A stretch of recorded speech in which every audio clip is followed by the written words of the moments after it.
In this final video for this week, we're going to be talking about analyzing writing from a holistic perspective. And it's a chance for us to think about how we assess writing and how to have a more holistic or broader understanding of what students can do in their writing, especially our emergent bilingual students. And before we begin talking about the framework itself, I wanted to begin by talking about a can-do perspective, guiding the way that we think about assessing writing. So the way that I like to think about how we approach emergent bilingual students in particular is the way that we approach cooking dinner at the end of a long day. And nobody who comes home after a long day of work or a long day of school goes home, opens up your kitchen cabinets or opens up your refrigerator and says, "What can't I make tonight for dinner?" You don't say, "Oh, well, I don't have tortillas and I don't have peppers and chicken, so I guess I can't make fajitas tonight." Or I don't have macaroni noodles and cheese. I can't make mac and cheese. Like that wouldn't be a very productive way to figure out what you're going to make for dinner that night. What we do instead is we open up our refrigerator, we open up our pantry, and we say, okay, what can I make for dinner using what's here? And you might say, great, let's see, I've got some lettuce, I've got some vegetables, I've got some chicken. I'm going to make myself a chicken salad or whatever it is that you have, right? We start with what we have and then we build from there. So that perspective, which many of us bring to dinner time, is the can-do perspective. We think about what we have and then we use what we have to start, right? To build from. Unfortunately, when we think about our students identified as English learners, or using the more asset terms, emergent bilinguals or multilingual learners, we often don't start from a can-do perspective.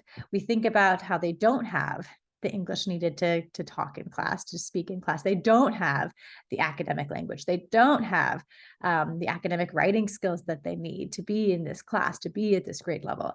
And that's not a very productive place to start, right? We're not approaching our students from a can-do perspective. So the can-do language is about beginning with what students can do and then building from there, recognizing that all students come into our classroom with knowledge and abilities, and it's our job as teachers to figure out what they can do so we can then support them in getting to the next stage of language development in English or getting to the next stage of learning. And so when we think about assessing writing from this perspective, it's important to move beyond the focus that is all too common. And I know I was guilty of this when I was teaching second grade as well, and even when I was teaching high school, that we often focus on conventions of language like punctuation and spelling rather than the big picture and the bigger ideas. And I remember when I was in my teacher training courses, there was a teacher I had a professor who told me that we shouldn't be covering our students' papers with red pens. So I immediately went out and got a purple pen and then proceeded to cover my students' papers with my purple pen. And that obviously was defeating the purpose of what the professor was trying to teach us, which is that we shouldn't just cover our students' papers with punctuation corrections and spelling corrections and capital letters.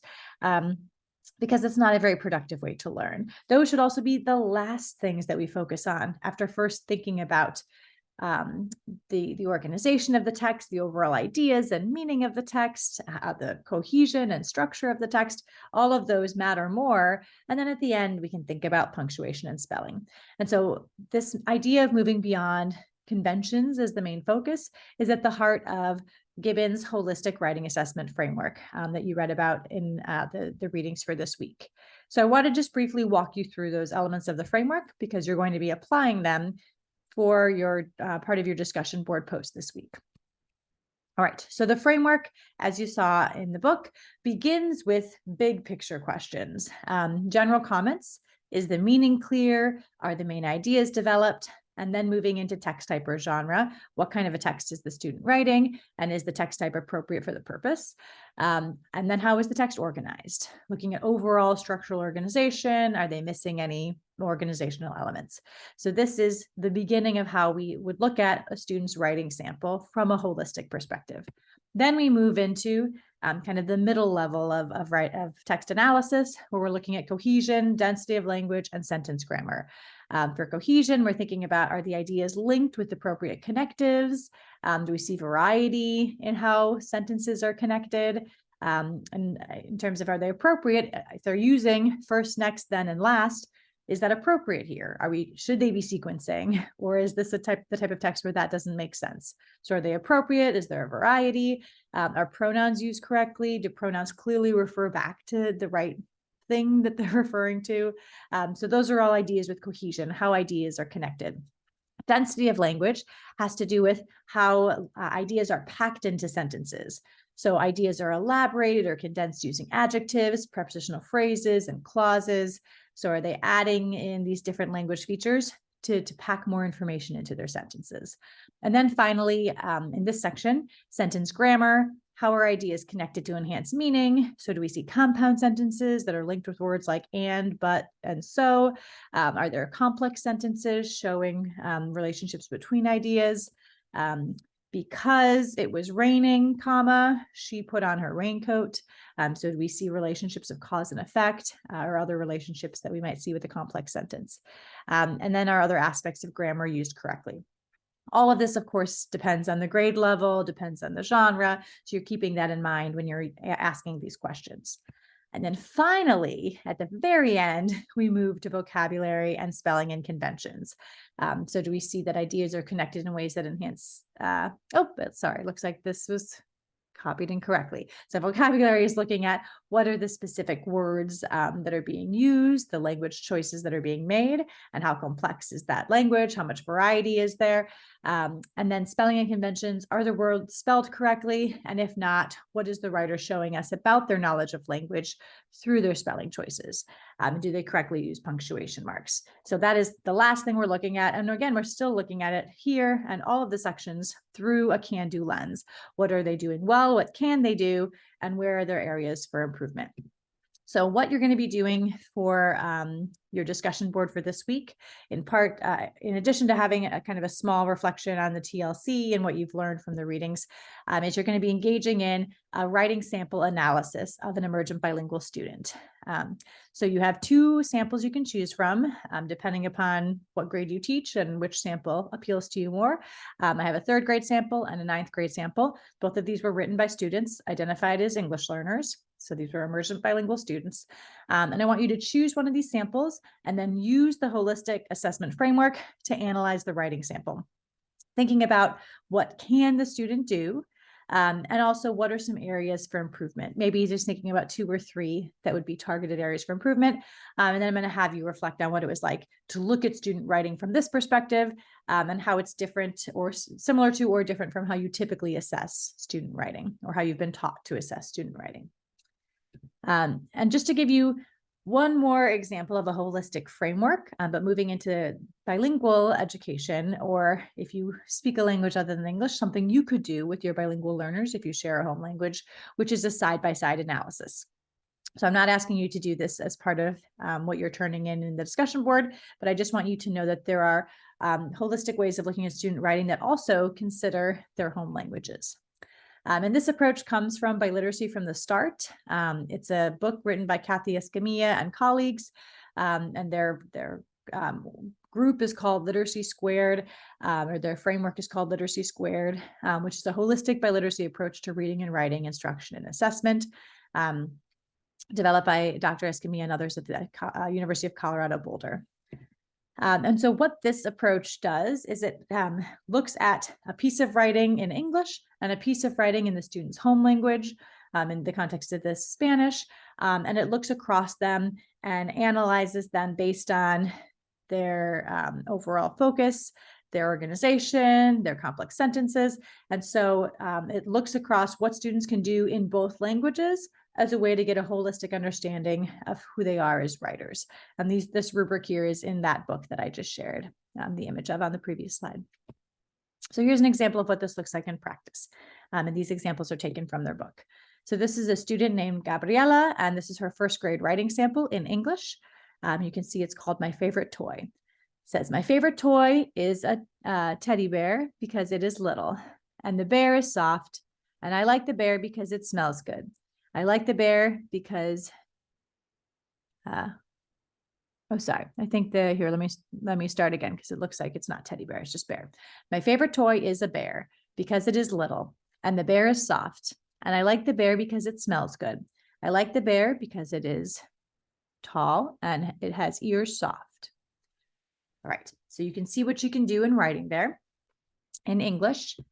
And if we were to analyze it, this is the analysis that Lit Squared uses. We could also use our holistic writing framework that Gibbons developed, but looking at content, structural elements, spelling, and bilingual strategies is the analysis that Lit Squared provides. So in terms of content, we see she identifies a main idea. She provides some supporting details. When we look at structure, we see some complete sentences, some fragments that aren't complete sentences, like because it is little, but we do see the use of because to link ideas, which is good to see for first grade. And for spelling, most of the high frequency words are correct. We see some developmental spelling errors like because switching the U and the A, and tall spelled as T-O-L, which is a phonetic spelling of tall. All right, now let's take a look at what this student was able to do in Spanish. So here is her Spanish sample. She was asked to draw the animal that she likes the most, and then write why she likes it the most. And so she wrote, mi animal favorito. Mi animal favorito es la jirafa. Tiene cuello largo, tiene una cola que es corta. Las jirafas comen hojas y pasto. Las jirafas viven en el zoológico. Las jirafas pueden alcanzar los árboles para comer hojas. Las jirafas tienen una lengua larga. And you see the translation down below here. All right, so what can she do in terms of content? Well, here we see that she's identified the main idea again, providing supporting details. So she can do in Spanish what she can also do in English. We see some similar content. In terms of structural elements, we see mostly simple sentences. We do see a prepositional phrase. She's missing one period, but other than that, the punctuation is all there. And for spelling, again, most of the high frequency words are correct. Now we see some developmental spelling errors, like she spells hojas with a G, alcanzar, she uses an S instead of a Z. But in general, we see a lot of the spelling is correct. Now, another thing that this side-by-side analysis asks us to do is to think about what ideas or concepts are transferring across the languages. So here we see when she's talking about the bear, the toy bear, she says it has ears soft. So that's an example of taking her knowledge of Spanish and transferring that to English. In Spanish, it's common to see a noun followed by an adjective. In English, it's more common to see adjectives preceding nouns. So soft ears instead of ears soft. So she's taking that understanding from Spanish and bringing it to English. So if we didn't know Spanish, we might say, oh, why did she make that mistake? What a weird mistake. Why would she say ears soft? But if you know that Spanish is her home language and she's clearly very competent in her written Spanish, you know that she's taking that understanding and transferring it. Another thing we see transferred is capitalization of the title. In Spanish, the first letter is capitalized in a title and the succeeding words are not. In English, every word is capitalized except for words like of and the when they fall later in the title. So she's taking that understanding here.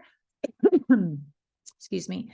Mi animal favorito, where the A and the F are not capitalized. And then for my favorite toy, she's not capitalizing the F or the T.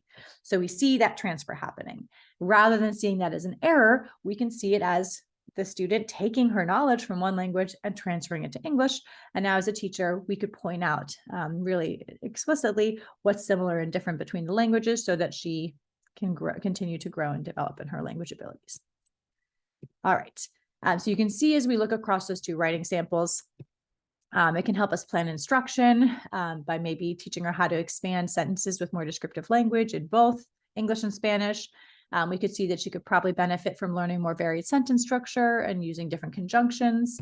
And we can also see these places for explicit cross-linguistic connections. So specific things that we could target, like capital letters and adjective noun placement in English, based on what we see that she's bringing over from Spanish into her English writing. So again, this is a great approach for supporting students holistically, especially if you teach in a bilingual context. But even if you don't, allowing students to write in their home language and comparing what they can do across both English and their home language does give you a more holistic picture of their writing ability. All right, and with that, make sure you take a look at the description of the assignment for the holistic framework, and I look forward to seeing your reflection on what it was like to go through that process in the discussion for this week.